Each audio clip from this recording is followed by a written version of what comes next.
50 பேரோடவாவது நீ உள்ள போயிருவாயின்னு ரொம்ப ஆசைப்பட்டுக்கிட்டு இருந்தேன். நடக்கல. விட்டுறாதரா, இந்த இடைத்தேர்தல நின்னாவது உள்ள போயிரு, நீ போயிரு எப்படியாவது அப்படின்றாப்ல. நான் உறுதியா போயிடுறேன்ப்பான்னு சிரிக்கும் போது பின்னாடி இந்த சிரிப்போட போகணும், நீ இந்த சிரிப்போட போகணும்டா, நீ போயிடுறா. அதாவது வரக்கூடிய இடைத்தேர்தலில் சீமான் அவர்கள் போட்டியிடுவாரா இல்லை நாம் தமிழர் கட்சியின் சார்பாக வேற நபர்கள் போட்டியிடுவாங்களா அப்படிங்கிற ஒரு பார்வை இருந்துச்சு இல்லையா? இல்லை, நான் தான் போட்டியிட போகிறேன், அதுவும் இடைத்தேர்தலில் போட்டியிட்டு ஜெயிச்சு சட்டமன்றமும் போக போகிறேன் அப்படிங்கிறத சபதமாகவே சீமான் அவர்கள் ஏற்றிருக்கிறாரு. காமராஜரினுடைய பிறந்தநாள் விழாவில் பேசின சீமான் தான் இந்த அறிவிப்பை வெளியிட்டிருக்கிறார். ஸோ அப்போ கிட்டத்தட்டலாம் இல்லை, உறுதியாகவே வந்து பார்த்தீங்கன்னா சீமான் தான் போட்டியிடுறார் அப்படிங்கிறது தெரிஞ்சிச்சு. எந்த தொகுதி அப்படிங்கிறது அடுத்த ஒரு கேள்வியாக இருக்கலாம். இப்போ வரைக்கும் எல்லாருமே சொல்கிறது அப்படிங்கிறது அம்பாசமுத்திரம் தொகுதியில் தான் போட்டியிட போறார் அப்படின்ட்டு.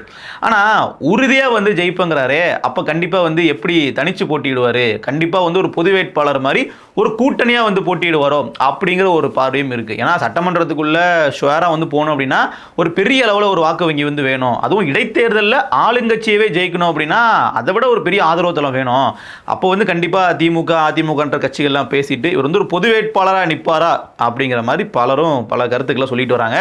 சொல்லப்போனால் தாவேக்காவினரே இந்த வீடியோலாம் எடுத்து போட்டு பார்த்தீங்களா சீமான் பொது வேட்பாளர் அப்படின்னு சொன்னது உறுதியாயிருச்சு அப்படிங்கிற மாதிரிலாம் பேசிட்டு இருக்காங்க. ஆனால் அடிப்படையில் நம்ம கட்சியினுடைய பொறுப்பாளர்கள்ட்ட கேட்கும் போதும் சரி, சீமான் அவர்களே நேரடியாக இந்த விஷயத்தை பேசின பொறுப்பாளர்களை கேட்கும்போதும் சரி, பொது வேட்பாளர் அப்படிங்கிற கருத்துக்கள்லாம் வாய்ப்பே இல்லை அப்படின்னு அவங்க தெளிவாக சொல்லிட்டாங்க. ஸோ நிச்சயமாக வந்து இந்த பொது வேட்பாளர் திமுக ஆதரவில் நாங்கள் நிற்கிறோம், திமுக கூட கூட்டணி வைக்கிறோம், அந்த பேச்சுக்கே இடம் கிடையாது, அதில் பண்ண போகிறதும் இல்லைன்றது தெளிவாக சொல்லிட்டாங்க. ஸோ அதனால் சீமான் அவர்கள் நாம் தமிழர் கட்சியின் சார்பாக தான் வேட்பாளராக போட்டியிட போகிறாரு. நாம் தமிழர் கட்சியும் திமுக அதிமுக உள்ளிட்ட கட்சிகளோடு கூட்டணி வைக்க போவது கிடையாது. ஸோ அப்புறம் வந்து எப்படி ஜெயிக்க போகிறாரு அப்படின்னு கேட்டிங்கன்னா, இப்போ கட்சியினுடைய சில கட்டமைப்புகளை மாற்றுறதுக்கு ரொம்ப தீவிரம் காட்டிகிட்டு இருக்காங்க. குறிப்பாக சொல்லப்போனால் 2026 சட்டமன்ற தேர்தலுக்கு பின்னாடி இந்த தோல்வியை வந்து அனலைஸ் பண்ணுறதுக்கே வந்து பார்த்திங்கன்னா ஒரு பெரிய நேரம் வந்து அவர்கள் எடுத்துருக்கிறாங்க. ஏன்னா மக்கள் வந்து எதன் அடிப்படையில் மாற்றுன்னு சொல்லி நமக்கு ஓட்டு போடாமல் தாவேக்காவுக்கு போனாங்க அப்படிங்கிற பார்வை வந்து புரிஞ்சுக்கிறதுலேருந்து நம்மளுடைய கட்சியில் உள்ள சிக்கல்கள் என்ன, கட்சியினுடைய கட்டமைப்பில் என்னென்ன மாற்ற வேண்டியிருக்கு அப்படிங்கிற மாதிரி எல்லாத்தையுமே வந்து அனலைஸ் பண்ணி ரொம்ப ஃப்ரீக்வெண்ட்டாக வந்து கலந்தாய்வு கூட்டங்கள்லாம் நடத்திட்டு வர்றாரு. ஸோ அதனுடைய விளைவாக கட்சியில் சில அதிரடியான மாற்றங்கள்லாம் நடக்க போகுது. ஏற்கனவே கடந்த தேர்தலுக்கு முன்னாடியே பார்த்தீங்கன்னா எவ்ரி பூத் 10 யூத் அப்படிங்கிற ஒரு கான்செப்டை கொண்டு வந்தாங்க. ஒரு வாக்குச்சாவடியிலையும் 10 இளைஞர்கள் வந்து நாம் தமிழர் கட்சி சர்வே இருக்கணும்னு சொல்லிட்டு. ஆனால் அதை அவர்களால் செயல்படுத்த முடியலை. ஏன்னா தேர்தலும் ரொம்ப ஒரு குறுகிய காலகட்டத்தில் வந்ததுனால பண்ண முடியல. ஆனால் இந்த முறை வந்து பார்த்தீங்கன்னா கட்சியினுடைய கீழ்மட்ட லெவலில் உள்ள கட்டமைப்புகளை வலுப்படுத்துறதுக்கு அவர்கள் செயலாற்ற போகிறதா சொல்கிறாங்க. இன்னும் சொல்லப்போனால் இந்த உள்ளாட்சி தேர்தல் வரப்போகுது இல்லையா, ஊரக உள்ளாட்சி நகர்ப்புற உள்ளாட்சி, அதில் வந்து பார்த்தீங்கன்னா அதை ஒரு வாய்ப்பை எடுத்துக்கிட்டு கட்டமைப்பை வலுப்படுத்தணும், கட்சியினுடைய அந்த ஒரு பூத் மெம்பர்களை அதிகப்படுத்தணும் அப்படிங்கிறது அவர்களினுடைய திட்டமாக இருக்குது. சரி, இந்த இடைத்தேர்தல் கதைக்கு வருவோம். இதில் வந்து எப்படி ஜெயிப்பாங்க அப்படின்னு கேட்டிங்கன்னா, பொதுவாகவே கட்சி கட்டமைப்பை வந்து வலுப்படுத்துறதுக்கு இப்போ நான் சொன்ன விஷயங்கள்லாம் இடைத்தேர்தலில் ஜெயிக்கிறதுக்கு அவர்கள் வந்து ரொம்ப ஃபோக்கஸ் பண்ணி ஒரு தொகுதியில் மட்டும் தீவிரமாக வேலை பார்க்க போகிறதா சொல்கிறாங்க. இன்னும் சொல்லப்போனால் இப்போ வரைக்கும் 7 தொகுதிகள் வந்து காலியான தொகுதியில் அறிவிக்கப்பட்டிருக்கு. இந்த 7 அப்படிங்கிறது நாளைக்கு வந்து 10 தொகுதிகளாக கூட மாறலாம், 12 தொகுதிகளாக மாறலாம். ஏன்னா தாவேக்காவுக்கு வந்து பார்த்திங்கன்னா கிட்டத்தட்ட 12 தொகுதிகள் வரைக்கும் அவர்கள் விசில் சின்னத்தில் நின்று வெற்றி பெற்று நாம் வந்து பெரும்பான்மையோடு ஆட்சி அமைக்கலாம் அப்படிங்கிற திட்டம் இருக்குது. அப்போது 10க்கும் மேற்பட்ட தொகுதிகள் வந்து காலியாகிறதுக்கான வாய்ப்புகள் இருக்கிறதா பார்க்குறாங்க. ஏன்னா இப்போ அதிமுகலேருந்து இன்னுமே எம்எல்ஏக்கள் அதிகப்படியாக தாவேக்காவுக்கு போகிறாங்கன்ற ஒரு பார்வை தான். அப்ப இப்படிப்பட்ட சூழல்ல எல்லா தொகுதிகளிலுமே நாம் தமிழர் கட்சியினர் வேட்பாளர்கள் போடுவாங்க. அதில் வந்து மாற்று கருத்தே இல்லை. ஏன்னா எந்த ஒரு தேர்தலையுமே ஸ்கிப் பண்ணாமல் எவ்வளோதான் வந்து ஆளுங்கட்சிக்கு சாதகமான தேர்தலாக இருந்தாலும் அதில் நாம் போட்டியிடணும்னு சொல்லி அவர்கள் கடந்த காலங்கள்லேருந்து பண்ணிட்டு வந்திருக்காங்க. அதுக்கு சிறந்த எடுத்துக்காட்டு அப்படிங்கிறது கடந்த ஈரோடு கிழக்கு இடைத்தேர்தல். அதிமுகவே வந்து பார்த்தீங்கன்னா வேட்பாளர் போடலை. ஈரோடு கிழக்கு தொகுதியில் 2வது முறை இடைத்தேர்தல் வரும்போது அதிமுக அங்கே வேட்பாளர் போடாமல் இருந்தபோது கூட நாம் தமிழர் கட்சி அங்கே வந்து வேட்பாளரை போட்டு கிட்டத்தட்ட 25,000 வாக்குகளை வந்து பெற்றாங்க. ஸோ அதுவே வந்து நாம் தமிழர் கட்சிக்கு ஒரு பெரிய பவராக தான் பார்க்கப்பட்டுச்சு. ஏன்னா அப்பவும் தாவேக்கா அப்படிங்கிற கட்சி இருந்துச்சு, ஆனால் அவர்கள் வந்து போட்டியிடலை. தாவேக்கா நாங்கள் நேர பொதுத் தேர்தலில் தான் போட்டியிடுவோம் அப்படிங்கிறதுல உறுதியாக இருந்தாங்க. அதே மாதிரி விக்கிரவாண்டி தொகுதி இடைத்தேர்தலையும் வந்து பார்த்தீங்கன்னா நாம் தமிழர் கட்சி அங்கே பாமக வர்சஸ் திமுக இருந்த போது கூட அங்கேயும் வந்து போட்டிட்டாங்க. அந்த தேர்தலையும் அதிமுக புறக்கணிச்சுது. ஸோ இப்படியாக எந்த கட்சி தேர்தலை புறக்கணிக்குது, நம்ம அங்கே நிற்கக்கூடாதுங்கிற கணக்கெல்லாம் அவர்கள் பார்க்கறது இல்லை. எல்லா தொகுதியிலையும் போட்டியிடுவாங்க. இந்த முறையும் அதே மாதிரி போட்டியிட போகிறது உறுதி. ஆனால் ஃபோக்கஸ் பண்ணி வேலை பார்க்க போகிறது எந்த தொகுதி அப்படின்னு பார்த்தீங்கன்னா சீமான் அவர்கள் நிற்கக்கூடிய தொகுதி. அப்படி சீமான் அவர்கள் அம்பாசமுத்திரம் தொகுதியில் நின்னாருன்னா பல்வேறு தொகுதிகளில் இருந்தும் பொறுப்பாளர்கள் வந்து அம்பாசமுத்திரத்திலே வந்து முகாமிட்டு வேலையை வந்து ஆரம்பிக்க போகிறதா சொல்கிறாங்க. கடந்த முறை காரைக்குடி சட்டமன்றத்தில் சீமான் அவர்கள் போட்டியிடும் போது கூட கிட்டத்தட்ட கடைசி ஒரு 3 நாட்கள் தான் தீவிரமான பிரச்சாரங்களில் வந்து ஈடுபட்டாங்க.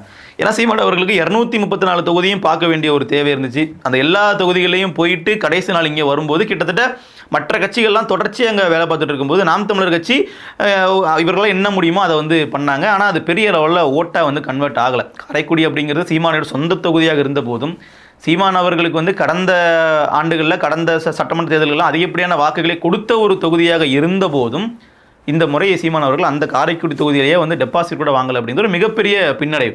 ஸோ அது மாதிரி எதுவுமே இப்போ இடைத்தேர்தலில் வந்து போட்டியிடும் போது நடக்கக்கூடாது அப்படின்றதுனால தான் ரொம்ப முன்னாடி இருந்து இந்த கடைசி கட்டத்தில் வேலை பார்க்குறது மாதிரி இல்லாமல் தேர்தல் அறிவிக்கல இடைத்தேர்தல் வந்து பார்த்தீங்கன்னா அவர்கள் தேதி எப்போ சொல்ல போகிறாங்க, இடைத்தேர்தல் நடத்த தடை வாங்கி வச்சிருக்காங்க, இப்படி பல விஷயங்கள் இருக்குது. ஏன்னா உயர்நீதிமன்றத்திலே வந்து பார்த்தீங்கன்னா இடைத்தேர்தல் நடத்தக்கூடாது அப்படின்ட்டு வழக்குகள்லாம் போயிட்டு இருக்கு. அதெல்லாம் ஒரு பக்கம் இருந்தாலும் எப்படி பார்த்தாலும் காலியான தொகுதிக்கு தேர்தல் நடந்தே தீரும் 6 மாதத்துக்குள்ள. அவங்க எப்போ அறிவிச்சாலும் பரவாயில்ல, நாம இறங்கி வேலை பார்க்கலாம் அப்படிங்கிற மாதிரி அவர்கள் முடிவெடுத்துட்டாங்க. ஸோ அஃபீஷியலாக வந்து அம்பாசமுத்திரம் தொகுதியில் அவர் போட்டியிட போகிறாரு அப்படிங்கிற தகவல் வர்றதுக்கு முன்னாடியே கூட அங்கே வந்து வேலை பார்க்கறதுக்கான எல்லா செட்டிங்கும் அவர்கள் பண்ணிக்கிட்டு இருக்காங்க. ஸோ இதெல்லாம் இப்போ அவர்கள் வந்து தேர்தலுக்காக பண்ணக்கூடிய விஷயங்கள். இப்போ நீங்கள் அடுத்து அப்படியே வந்தீங்க அப்படின்னா கட்சியினுடைய நிர்வாகிகளினுடைய மனநிலை அப்படிங்கிறது இப்போ 2 மாதமாக வந்து பார்த்தீங்க அப்படின்னா நாம் தமிழர் கட்சி ஒரு சைலண்டான மோடில் தான் இருக்காங்க. பெரிய லெவலில் தீவிரமாக வந்து அரசியல் பண்ணுறது இல்லை தொடர்ச்சியாக பத்திரிகையாளர்கள் சந்திப்பு ஒரு அறிக்கைகள் மூலமாக வந்து கண்டனங்கள் விடுத்துட்டு இருக்காரு சீமான் அவர்கள். அதை தாண்டி ஒரு பேசு பொருளாக ஊடகங்கள் மத்தியில் இருக்கிறது இல்லை.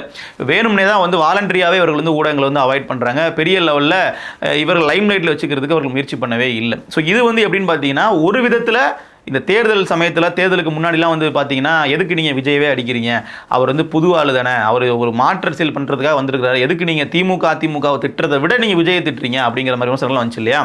அது எல்லாத்தையுமே வந்து பார்த்தீங்கன்னா ஒரு மறு பகுப்பாய்வு பண்ணி இப்போ அவர்கள் என்ன பண்ணுறாங்க அப்படின்னா கொஞ்சம் கேப்பு விட்டு அடிப்போம் அப்படிங்கிற மைண்ட் செட்டுக்கு வந்து வந்துருக்காங்க. இன்னும் சொல்ல போனால் சீமான் அவர்கள் ஒரு 6 மாத காலம் விடுங்க அப்புறம் பார்த்துக்கலாம்னு சொல்லி சொன்னார் இல்லையா, அந்த 6 மாத காலம் தான் இந்த இடைத்தேர்தல் காலம். ஸோ அது வரைக்கும் வந்து ஒரு அமைதியாக இருக்கக்கூடிய ஒரு மைண்ட் செட்டை தான் இருக்கிறாங்க. இது ஒரு சில விஷயங்களை நெகட்டிவாக எப்படி இம்பாக்ட் ஆகுதுன்னு பார்க்க முடியுதுன்னு பார்த்தீங்கன்னா இல்லை நிர்வாகிகள் வந்து பார்த்தீங்கன்னா அப்படியே கட்சி மாறக்கூடிய விஷயங்களை பார்க்க முடியுது. இப்போ நீங்கள் பார்த்தீங்கன்னா நாம் தமிழர் கட்சியில் பயணித்த முத்துப்பாண்டி அவர்கள் வந்து கட்சியிலேருந்து வெளியேறுகிறாரு.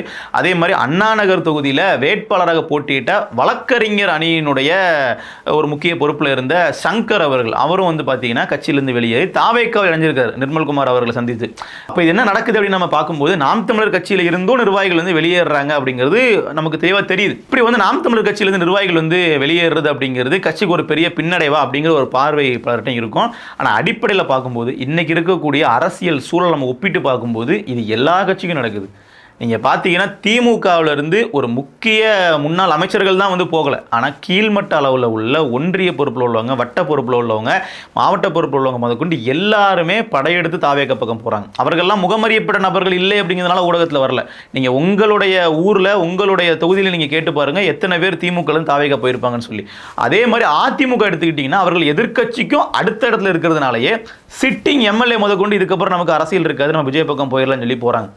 ஸோ அப்போ ஒரு கட்சியில் நின்று அந்த கட்சியினுடைய சின்னத்தில் வாக்குகள் பெற்று வெற்றி பெற்ற நபர்களே வந்து பதவியை ராஜினாமா பண்ணிட்டு போகிறாங்க அப்படின்னா தாவேக்காவினுடைய தாக்கம் வந்து எப்படி இருக்குன்றதை நம்ம புரிஞ்சுக்க முடியும். ஸோ கிட்டத்தட்ட அந்த வரிசையில் தான் திமுகவிற்கு ஒரு பெரிய பாதிப்பு, அதிமுகவிற்கு சிட்டிங் எம்எல்ஏக்களே போகிறாங்க, அதற்கு அடுத்தபடியாக நாம் தமிழர் கட்சியிலேருந்து நிர்வாகிகள் வந்து போகிறாங்க. இது தவிர்க்க முடியாத ஒன்று. ஏன்னா தாவேக்கா வந்து என்ன பண்ணியிருக்காங்க அப்படின்னு நம்ம பார்க்கும்பொழுது நாங்கள் ஒரு புது கவர்மெண்ட்டை ஃப்ரெஷ்ஷாக நாங்கள் வந்து ஃபார்ம் பண்ணியிருக்கிறோம், இது வரைக்கும் எங்களுக்கு எந்த ஊழலும் கிடையாது அப்படிங்கிற ஒரு ட்ராக் ரெக்கார்டை கொண்டு வராங்க. அவர்கள் இதுக்கப்புறமா ஊழல் பண்ணுவாங்களா மாட்டாங்களாங்கிறத நம்ம பொறுத்திருந்து பார்க்கணும். இப்போ கூட இந்த பழனி நில விவகாரத்தில் வந்து அவர் மாட்டுறாங்க, இப்போ தான் அப்படி கொஞ்சம் கொஞ்சமாக வெளியே வந்துட்டு இருக்கு. ஆனால் இன்றைக்கு இருக்கிற சூழலில் கம்பேரிட்டிவ்லி திமுக அதிமுக விட ரொம்ப காலமாக அரசியலில் இருந்து ஊழல் பண்ண அரசியல்வாதிகளை விட இவர்கள் புது பேட்ச். அப்போ என்ன ஆகுனா இயல்பாகவே வந்து பார்த்தீங்கன்னா நாம் அங்கே போய் அரசியல் பண்ணலாம். அவர்கள் வந்து வெற்றி பெற்ற அணியில் இருக்கிறாங்க, ஆளும் கட்சியாக இருக்கிறாங்க. இன்றைக்கி அவர்கள்ட்ட ஆளும் இல்லை, நம்ம போனால் நமக்கு நல்ல இடம் கிடைக்கும் அப்படிங்கிற பார்வை பலர்கிட்ட இருக்குது. ஸோ அதனால் வந்து அவர்கள் பல பேர் அங்கே போகிறதுக்கான வாய்ப்புகள் இருக்குது. அந்த மாதிரி தான் நாம் தமிழர் கட்சியிலிருந்து நிர்வாகிகள் வெளியேறினாலும் அவர்கள் அங்கே போகிறதுக்கான சாத்தியக்கூறுகள் இருக்குது. ஆனால் இதனால் வந்து ஒரு கட்சிகளுக்கு பின்னடைவு அப்படின்னு பார்த்தீங்கன்னா இதனால் எந்த கட்சிக்குமே பின்னடைவு வரப்போகிறது கிடையாது. அது திமுகவோ அதிமுகவோ நாம் தமிழர் கட்சியோ யாரை எடுத்துக்கிட்டாலுமே ஒருத்தங்க வந்து வெற்றி பெற்றுட்டாங்க அப்படின்றதுக்காக அந்த பக்கம் போகிறாங்க அப்படின்னா அது வந்து ஒரு தற்காலிகமான விஷயமா இருக்கும். ஏன்னா இதற்கு முன்னாடி நீங்கள் நாம் தமிழர் கட்சியிலேருந்து திமுகவுக்கு போனவங்களை நம்ம நீங்கள் எடுத்து பார்த்தீங்க அப்படின்னா நமக்கு நல்லாவே தெரியும். அப்புறம் மற்ற கட்சிகள்லாம் வந்து திமுகவில் சேர்றாங்க. நாம் தமிழர் கட்சியிலேருந்து மொத்தமாக வந்து 3000 பேர் போயிட்டு திமுக இணைகிறாங்க. அதிமுகவில் வந்து பார்த்தீங்கன்னா பல தொகுதிகளில் காலி பண்ணிச்சு திமுக இப்படிலாம் பேசுவாங்க. ஆனால் இந்த தேர்தல் காலத்திலையும் திமுக பெரிய லெவலில் தோல்வி அடைஞ்சுன்றது வரலாறு. ஸோ அதனால் வந்து நபர்கள் போயிட்டு சேர்றாங்க போகிறாங்க அப்படிங்கிறதுனால ஒரு கட்சியினுடைய பலம் கூடும் குறையுங்கிறது இல்லை. அதை தாண்டி வந்து அந்த இடம் புதுசாக ஒரு நபருக்கு வந்து கொடுக்கப்படும். ஸோ இதே இடத்துல வந்து பார்த்தீங்கன்னா இப்படி கட்சியிலேருந்து வெளியேறக்கூடிய நபர்களினுடைய பங்களிப்பையும் வந்து யாருமே வந்து மறுக்கிறது இல்லை. ஏன்னா நாம் தமிழர் கட்சியினுடைய தலைமை ஒருங்கிணைப்பாளரே வந்து கட்சியினர்கிட்ட அறிவுறுத்திய விஷயமா நம்மகிட்ட சொல்றதுங்கிறது வெளியேறிய நபர்களை பற்றி எதுவுமே வந்து நீங்க பேசாதீங்க, பெரிய அளவில் வந்து அவர்கள் மேல வந்து விமர்சனம் வைக்க வேண்டிய தேவையில்லை அப்படிங்கிறத சொல்றாரு. இதற்கு முன்னாடி காளியம்மாள் அவர்கள் வெளியேறிய போது கூட சீமான் அவர்கள் சொன்ன விஷயம் அவர்களுக்கு வாழ்த்துக்கள் அப்படின்னு சொல்லி கடன் தான் வந்து போனார். ஸோ அதே பாணியை தான் இப்போ வெளியேறக்கூடிய எல்லா நபர்கள்கிட்டையும் அவர்கள் வந்து கடைபிடிக்க போறாங்க. ஸோ தாவேகா புதிதாக ஒரு கட்சி ஆட்சிக்கு வந்திருக்கு அப்படிங்கும்போது இங்கிருந்து பலரும் விலகி அங்கே போய் சேர்றது அப்படிங்கிறது ஒரு எழுதப்படாத விதி. அது அப்படி தான் செய்வாங்க. கொஞ்ச நாளைக்கு அப்படி தான் இருக்கும். ஒரு 2-3 ஆண்டுகள் கழிச்சு அந்த களம் வந்து வேற மாதிரி இருக்கும். அப்போ வந்து பார்த்தீங்கன்னா தாவேக்கான்றது ஒரு புதிய கட்சிங்கிற ஒரு பார்வை இருக்காது. இப்போ இன்றைக்கு வந்து இந்து சமய அறநிலையத்துறை அமைச்சர் ரமேஷ் அவர்கள் மேலே ஒரு குற்றச்சாட்டு வைக்கப்படுது. அதற்கு அவர் தவறு நடந்து விட்டதுங்க விளக்கம் கொடுக்குறாரு. ஆனால் அதெல்லாம் யாரும் ஏற்றுக்கல. ஸோ இப்படிலாம் இருக்கு இல்லையா? இது மாதிரி ஒரு 10 விஷயங்கள் நடக்கும்போது ஒரு 20 விஷயங்கள் நடக்கும்போது தான் அந்த கட்சி வந்து உண்மையாக எப்படி செயல்படுறாங்க அப்படிங்கிற பார்வை மக்கள் மத்தியில் வரும். ஸோ அது வரைக்கும் நாம் தமிழர் போன்ற கட்சிகள் வந்து நிதானமாக இருந்து செயல்பட வேண்டிய தேவை இருக்குது. எடுத்த உடனே விஜயை போட்டு அடிக்கிறோம் அப்படிங்கிற பேரில் அடித்தாலும் அது வந்து பார்த்திங்கன்னா மக்கள் மத்தியில் பெரிய லெவலில் ஒர்க் அவுட் ஆக போகிறது கிடையாது. காரணம் என்னென்னா அவர்கள் வந்து புதுசாக வந்திருக்காங்கன்ற பார்வை வந்து மக்கள்கிட்டயுமே இருக்குது. சட்ட ஒழுங்கு பிரச்சனைகளில் நிச்சயமாக வந்து உடனடியாக குரல் கொடுத்தாகணும். ஆனால் தாவேகாவினுடைய நிர்வாகம் ரீதியான விஷயங்களில் வந்து பார்த்தீங்கன்னா கொஞ்சம் டைம் கொடுக்கலாம் அப்படிங்கிறதான் சீமான் அவர்கள் போடக்கூடிய கணக்கு. ஸோ பொறுத்திருந்து பார்ப்போம் இந்த இடைத்தேர்தல் களத்தை எப்படி பயன்படுத்திக்கிறாங்க. அடுத்து வரப்போகிற நாட்களில் தாவேகான்ற ஆளுங்கட்சிக்கு எதிராக எப்படியெல்லாம் இவர்கள் தீவிரம் அரசியல் பண்ண போகிறாங்க அப்படின்ட்டு. நன்றி.